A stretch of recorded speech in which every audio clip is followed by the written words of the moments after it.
Grabe. Yan yung mga taong kinakampihan ng ordinaryong tao. Pero yung dati naging presidente, may nagawa naman kahit papaano at hindi na mabilang ang kanyang ginawa, pinakidnap niya, pinadala niya. Natanda na, may sakit na. Ako iniisip ko ayoko maging bias, pero sabi ko nga, sige, tanggalin ko kunwari kung hindi ako maka-Duterte.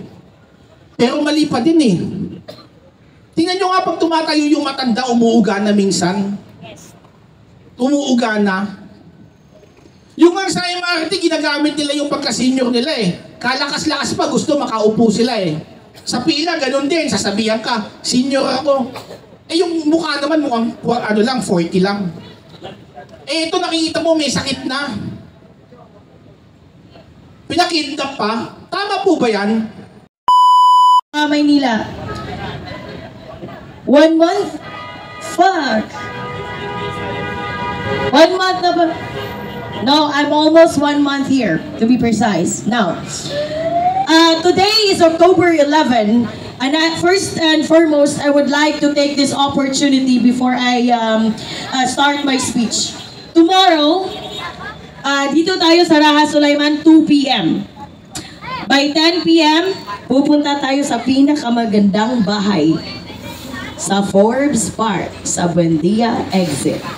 Samahan niyo kami! Sama-sama tayo.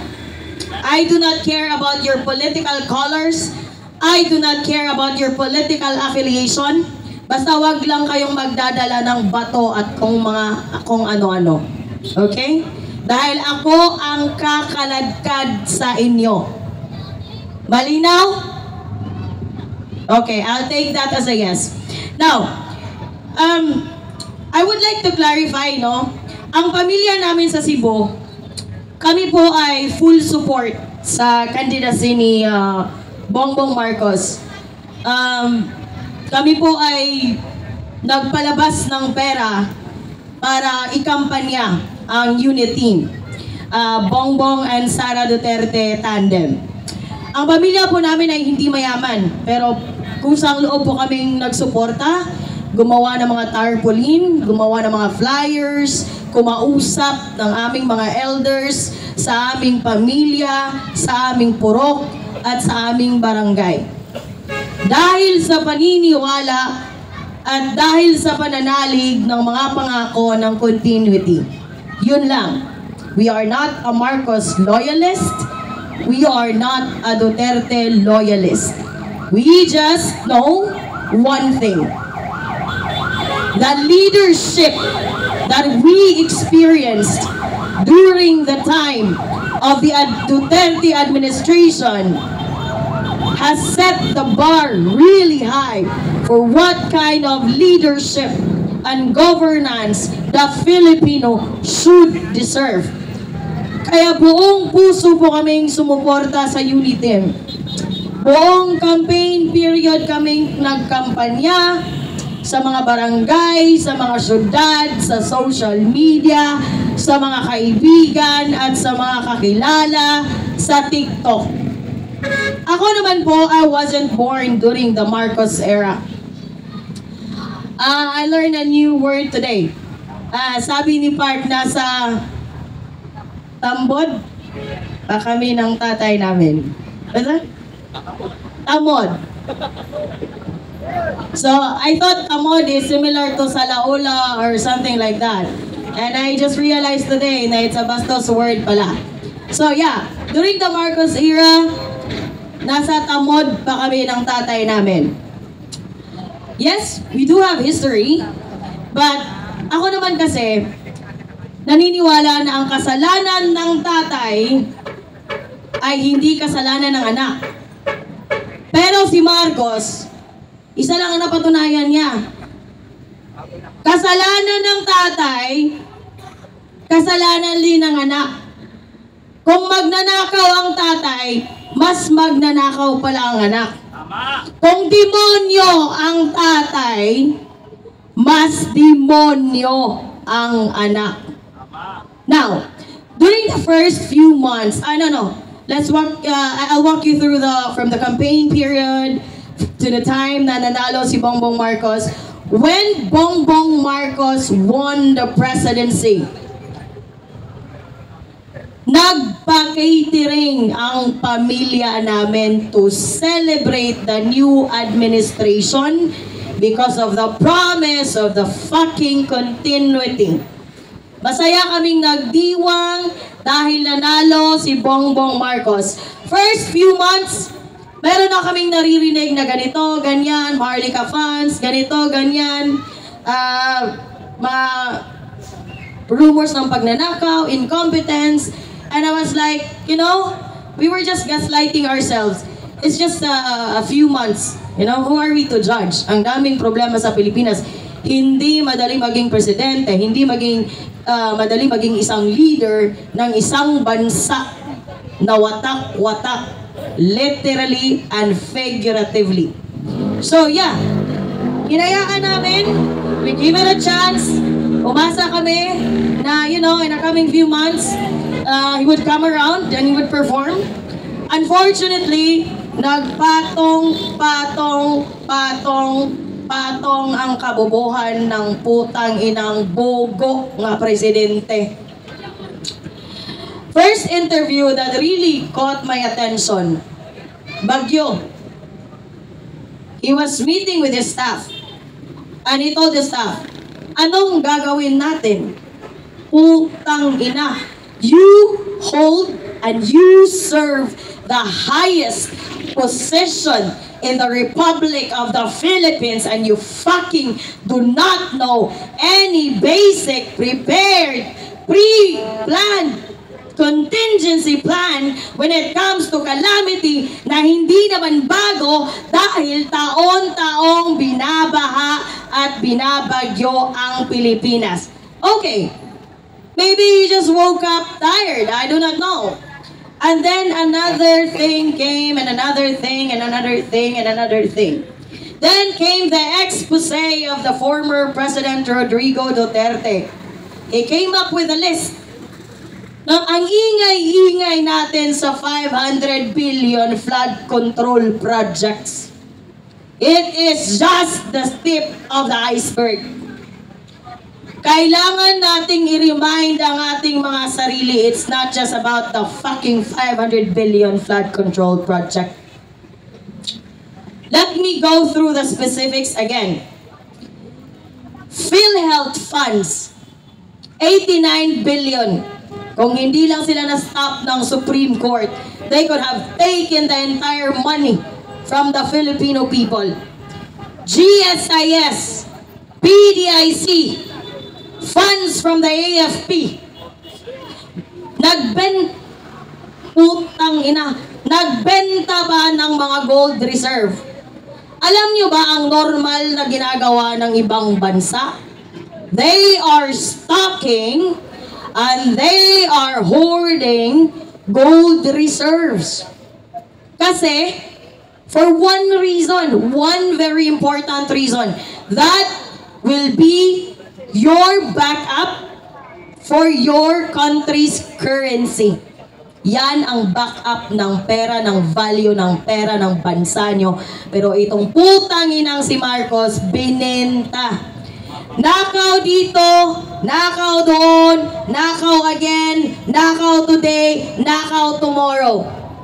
Wala nang ibang ginawa. Magnakaw, mag-drug addict, magnakaw, mag-drug addict, magnakaw.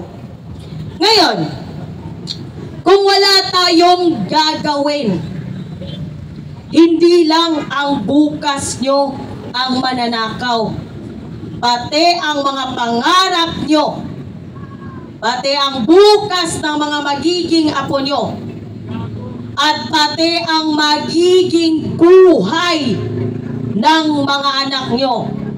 And worst case scenario, maging ang ating mga buhay kapag tayo ay naging pangalawang Ukraine.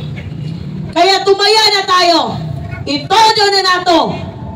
It's now or never. It's do or die. Tomorrow, October 12, dito sa Raha Sulaiman, papuntang Forbes Park, walang uuwi hanggat walang bumabagsak. Bumababa pala. Thank you. Okay, maraming salamat po, kapatid na Amor.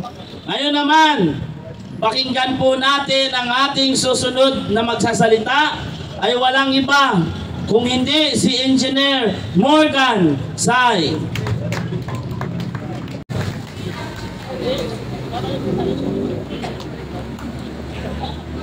Magandang gabi mga kababayan. Nandito tayo ngayon para manindigan.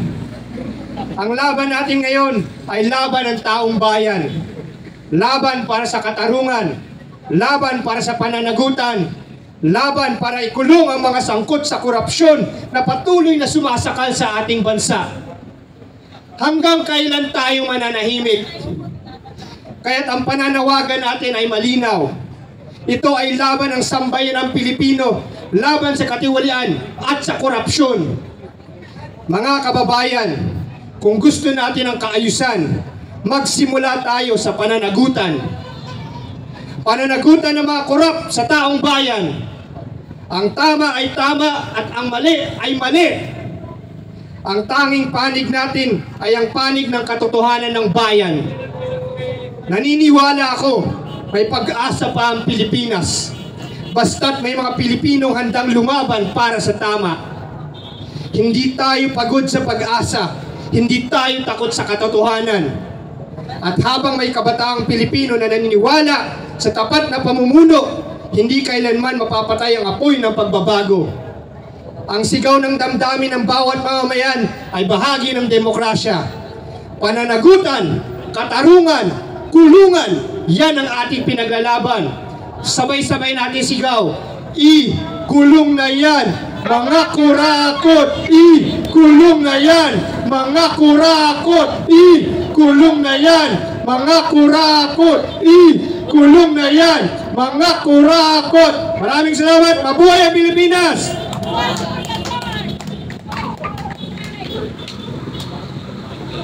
Okay, maraming salamat po at magandang gabi, Engineer. Ngayon naman, pakinggan natin ang boses ng ating kasamahan, si Kuya Ons Lino. Pakinggan po natin. Sana naman magising na ang iba. Pumunta na kayo rito at makiisa. Thank you. Magandang gabi po sa lahat. Sa mga vloggers na nandito, thank you so much. Sa mga taong nagbibigay ng oras sa kanila para sa bayan, maraming salamat. Ano ang pag-uusapan natin? Ano bang magandang pag-usapan? Actually, ang daming pwede ko kasi sabihin eh. Ang dami. Sobrang dami yung pwede nating sabihin. Yung mga iba, naubos na yung sinasabi ko nung nasa EDSA kami. Ganito rin, sumisigaw tayo. Nakakapagod kung titingnan natin, pero dapat po hindi tayo mapagod. Dahil ang nilalabanan po natin ngayon ay isang demonyo. Demonyong gobyerno. Yan po ang nilalabanan natin ngayon. Sana po bukas, kung pahihintulutan po ng Diyos na may kapal, ibigay na po sa taong bayan ang tamang demokrasya. Naiipit po yung demokrasya natin dahil sa Pangulong demonyo.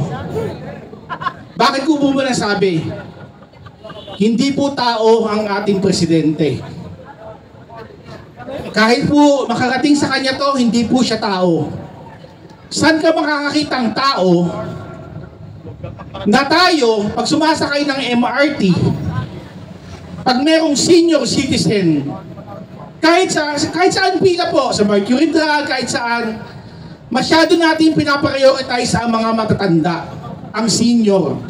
Ordinaryong tao po yan ha. Pero ito pong ginawa niya sa presidente natin.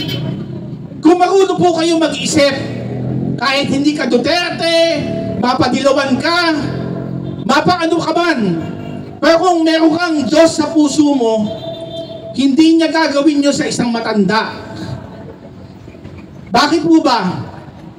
Sa MRT, pag may nakatayo, pauupuin natin, hindi naman natin kilala. Tama po ba? Kahit sa ang pila, pauunahin mo yung senior citizen, hindi mo naman kilala. Pero Pero ito po, naging Pangulo naman, pinakidnap po, pinadala sa dahig.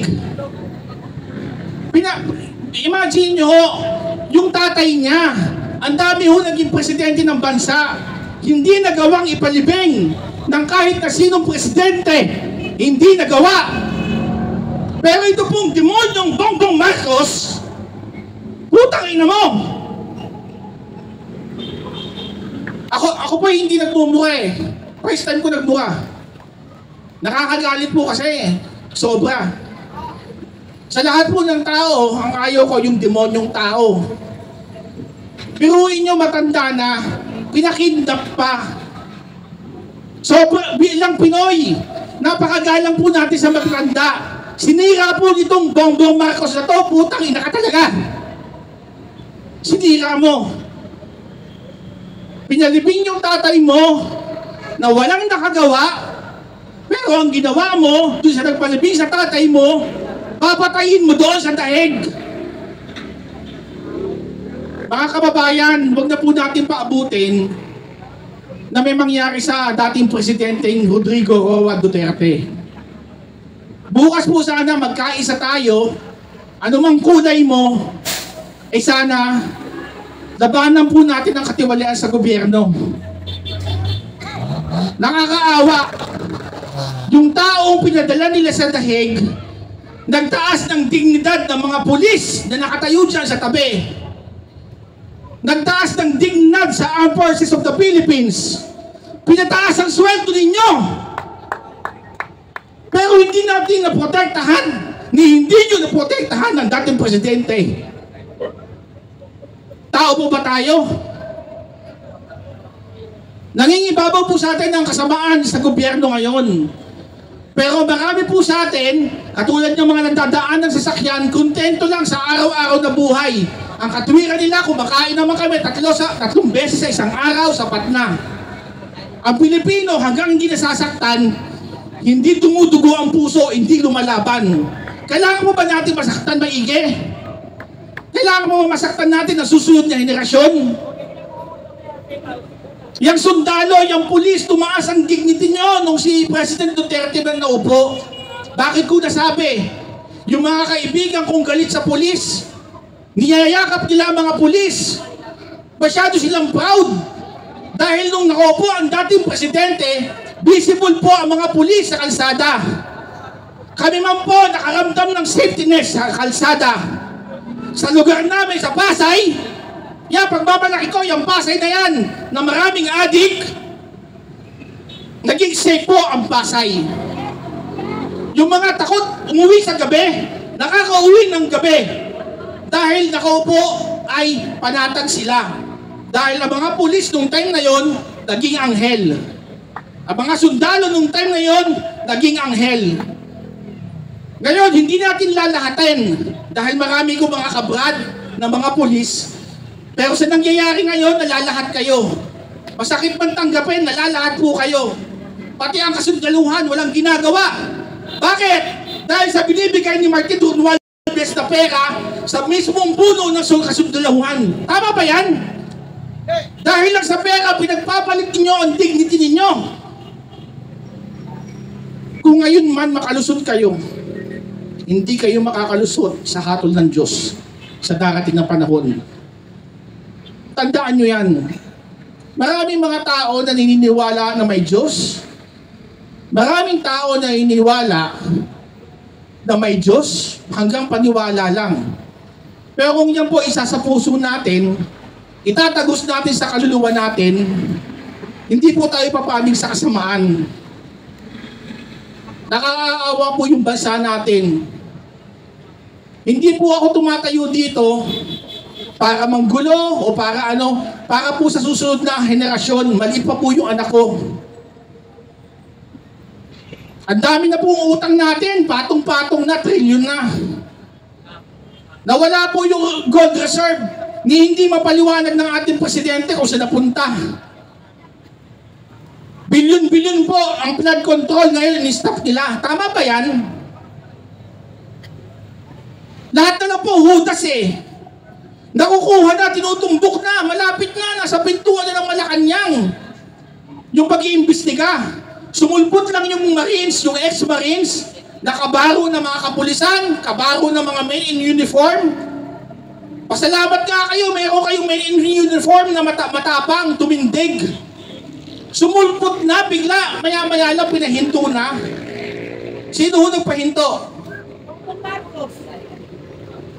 Pinahinto ni Lacson, pinahunti ni nung Itbulaga, ni Soto, pinahinto po ng mga koloko, yung mga school bukol. Siyempre mo, may utos na naman sa taas yan, kasi malapit na matumbok.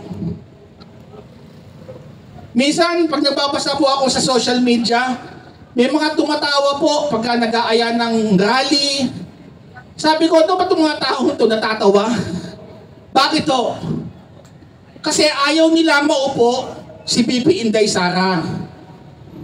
Ayaw nila. Tumitingin na po ang tao ngayon sa tao, hindi po sa kapakanan ng bansa. Napakasalbahin nyo. Yung pong nagdagdaang Trillion March, nakakahanga po ang dami sa EDSA, di po ba? Pero makikita mo, sino yung dumaan sa mga kalsada? Anti-corruption yung rally, pero makikita mo si Risa Hontiveros, ang mga naglalakad, si Kiko Pangilinan, mga corrupt din po eh. Doon po nahahawa yung mga sosyalista, elitista, mga paburgis, mga eskwelahan na galing sa mayayaman, na ang iniidolo nila ay mga corrupt din. Pero syempre sinasabi nila, hindi sila corrupt. Sabi nga po sa Biblia, ang demonyo ay nagpapanggap ng anghel din. Mga kababayan, sa dami-dami ng gusto kong sasabihin, hindi po tayo matatapos. Pero sana po, magising naman po tayo. Ilaban po natin yung bansa natin. Hindi natin ilalaban kung sino yung susunod, kung ano man. Ilaban po natin yung bansa natin mula sa demonyong gobyerno na pinamumunuan ni Bongbong Marcos. Ako po, nag-campaign din kay katulad ni, sabi ni Miss Amor, nagkampanya din kami kay BBM. Hindi po ako maka-Marcos, pero solid po talagang sinuyod ko yung bahay-bahay sa Pasay para dalhin siya. Bakit? Gusto kong patunayan niya na mali yung bintang sa kanyang ama. Gusto kong patunayan niya. Pati kapatid ko, na mga ganun din, graduate din ng mga magagandang paaralan, nagagalit sa akin, sira ulo daw ako, kinakampanya ko anak ng magnanakaw. Pero yung mga galit na galit noon sa anak ng magnanakaw na isang diktador, mga kaparehan, simbahan, etc., ngayon sila yung mga tahimik. Yung mga sumisigaw sa kalsada dati na kahit na sinong presidente sumisigaw. Yeah, sina Teddy, lahat sumisigaw. Yung mga lefties sumisigaw. Sa kahit na sinong presidente sumisigaw sila. Ngayon, tahimik sila. Sino pa bumuasahan natin? Sundalo? Yung mga lefties na bayaran? Hinihikayat ko po yung mga kaliwa. Kung talagang makabayan kayo, panahon na po bubukas, magsama-sama tayo, tanggalin natin yung politika, tanggalin natin yung kulay. Kung hindi nyo kayang isigaw ang Bongbong Marcos dahil bayan kayo, yun ang problema ninyo. Hindi po kayo para sa bayan. Para po kayo sa isang demonyo. Sabi ko nga, hinahamon ko lahat na makabongbong. In public, kahit na ilang libo kayo, sabay-sabay kayo, kaya ko yung idebate. Bakit? Sabi nga po sa Ephesians 5:11, ang lagi kong tinatandaan to eh, always expose the bad things. Lagi mong isiwalat ang kasamaan.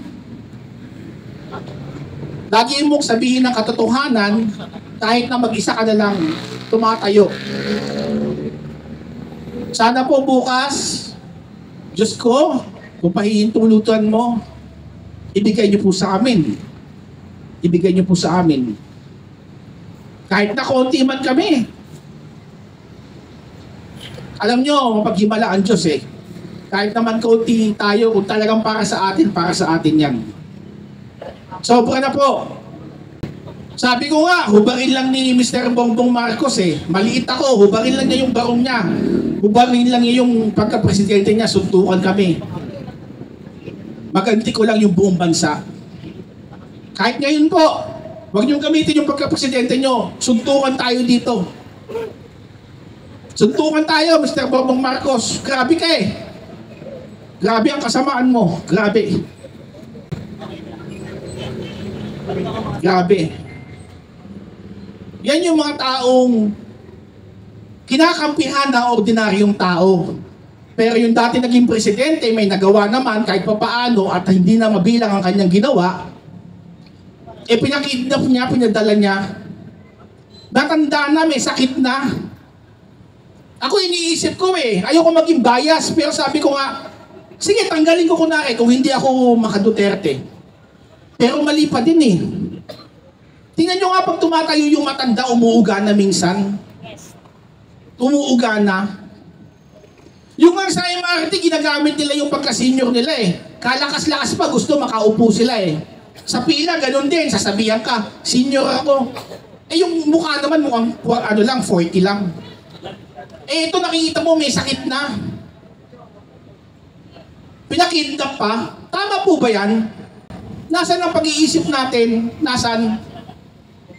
Ako hindi ko maisip yun, pero yung ating presidente naisip eh. Saka may panawagan ako kay Senator Amy Marcos. Senator Amy, tigilan mo na yung pagpapanggap mo. Kasi kung hindi ka nagtulak sa kapatid mo, wala tayong dilubyo ngayon. Sorry sa maka-Amy rito, pero alam mo nang adik yung pagkapatid mo eh. Alam mo nang nagdodroga, pinatakbo mo pa rin.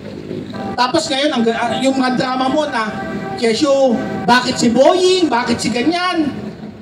Ano eh, alam mo na palang adik yung kapatid mo, pinatakbo mo pa, nabudol mo kami lahat. Napakasama nyo. Napakasama nyo. Ngayon, kung gusto mong bumawi sa taong bayan, sumama ka bukas. Ikaw mismo magsumigaw. Na kapatid ko, mag-resign ka na, parang awa mo na. Mag-resign ka kapatid ko. Hindi mo nga madiretsyong ganun eh. Panay ka pahaging. Bakit? Kumukuha ka ng simpatsya ng tao para nakakadikit ka pa rin doon sa BP. Politika pa rin nasa isip nyo. Puro kayo politika. Katwira mo siguro, matanggal man yung kapatid mo, andiyan ka pa din. Napakasama nyo. Sobra. Sagad sa buto. Ako, minsan ako magsalta. Sabi ko sa inyo, pag nagsalta ako, may nangyayari sa tao. Napakasama nyo talaga. Sagad sa buto. Tingin ko wala kayong kaluluwa eh. Muli, kita-kita po tayo bukas. Maraming salamat po kay Congressman Kiko Barsaga. Isang kabataan ng isang congressman na tinalo niya pa yung isipan ng mga ordinaryong congressman. Sana hindi ka magbago. Sana po hindi lumaki ang ulo mo. Isa kang ehemplo, isa kang magandang halimbawa para sa kabataan. Hindi lang po sa kabataan, para sa mga politician. Ngayon, tinatawanan ka, sinasabi nila, sira ulo ka. Siyempre, pag ayaw nila ma-expose yung katotohanan, sasabihin, sira ulo ka. Ganun po yun.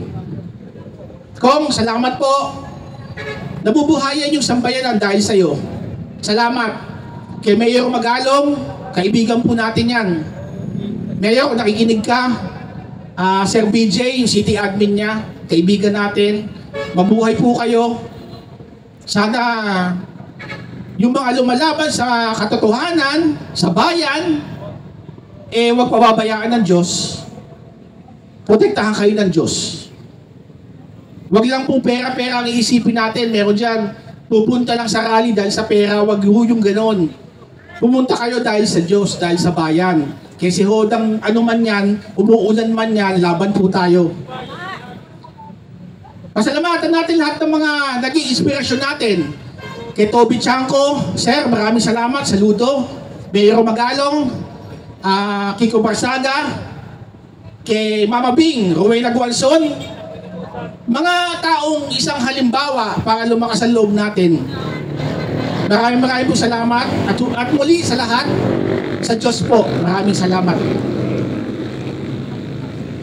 Okay, maraming salamat po, Sir Lino.